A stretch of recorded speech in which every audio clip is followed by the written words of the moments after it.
Donc aujourd'hui, ce qui est planifié dans la journée, c'est que là, je m'en vais faire une présentation de carrière dans une classe primaire. On va parler là, de différentes compagnies que j'ai et aussi d'extermination. Après ça, on doit se rendre à Tremblant pour un projet spécial qui va durer 3 jours. Après Tremblant, en tout cas, on va profiter un petit peu des choses à Tremblant, là, restaurant ou divertissement ou peu importe. Fait qu'il faut toujours chercher à combiner. Ah, c'est pas ici. Donc j'essaie toujours de combiner travail, plaisir,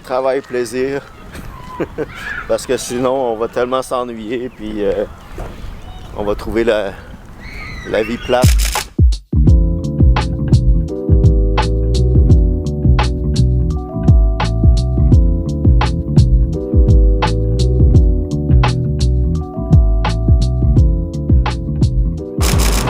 Souvent, je me fais poser la question par rapport au nom de mon entreprise, Detroit Circle. Pourquoi ils ne voient pas extermination?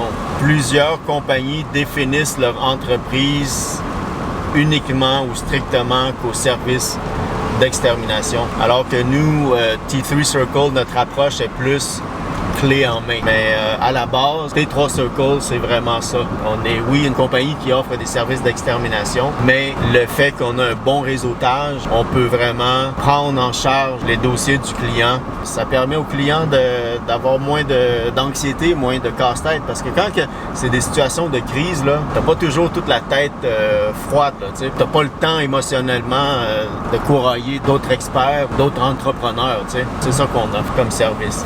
Quand on prend en charge un client, on va inspecter pour déterminer quelle est la source du problème.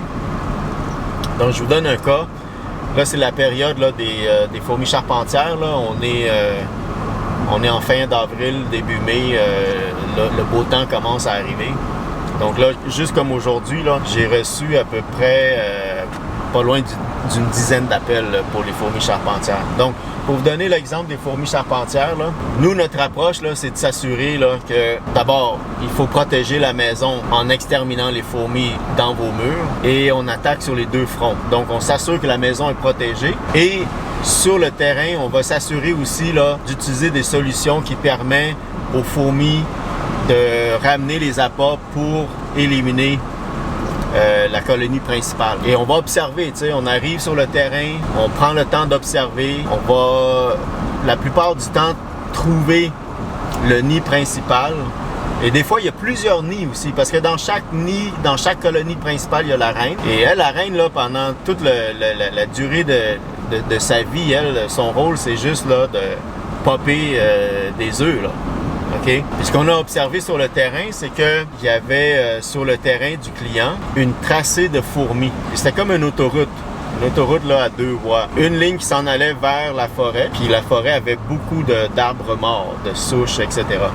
Et une autre ligne qui s'en venait de la forêt puis qui retournait chez le client. Puis là, ça rentrait. Là. On a remarqué que ceux qui revenaient avaient des œufs et des larves dans leur croc, là. Puis là, ça rentrait. Là, ça retournait dans la maison. Fait que, on a trouvé que ces ouvrières-là, pour agrandir la colonie satellite dans les murs, c'est qu'ils ramènent les larves et les œufs pour les installer dans les tunnels où les matériaux étaient endommagés. Puis leur but, c'est ça. Leur but, là, c'est d'avoir le maximum de population à l'intérieur de ces colonies satellites-là pour pouvoir ramener la bouffe à la reine dans le nid principal. Donc, sachant ça, c'est qu'est-ce qu'on a observé. Sachant ça, nous, on a commencé à utiliser les granules là, un peu partout où il y avait les racines, les souches d'arbres, etc. Puis, la plupart du temps, après 2 saisons, pour ce qui est de l'extérieur, on arrive à éliminer les colonies sur le terrain du client. Donc, c'est ça qui vient appuyer notre affirmation d'éliminer les problèmes à la source. Donc, pour le cas des fourmis charpentières. Et un autre aspect aussi, c'est que il y a des maisons où ils doivent changer leurs fenêtres. Tu sais, une durée de vie des fenêtres dans une maison, normalement, c'est quoi? C'est 15 ans. Il y en a qui sont 20 ans. Mais si l'installation a été mal faite, là, ça vient de réduire la durée de vie des fenêtres.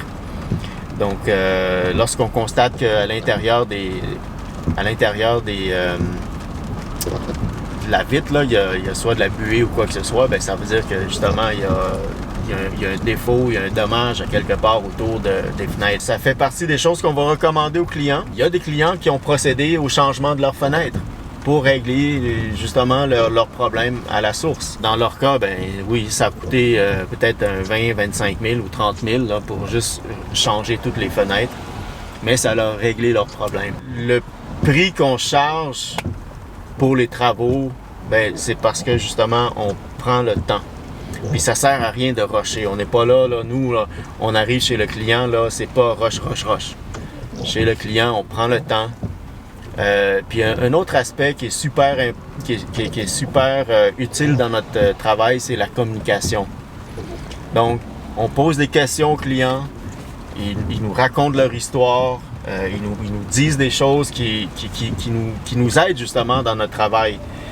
Et souvent, ben, ça contribue à résoudre les problèmes à la source. Lorsque les clients, lorsqu'on a une bonne communication, une bonne conversation avec les clients, puis qu'ils nous révèlent des choses, ça nous permet de justement de se mettre sur la bonne piste.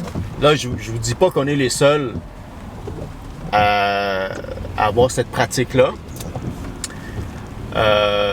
Mais moi, je vous décris ma façon que je gère mon entreprise T3 Circle et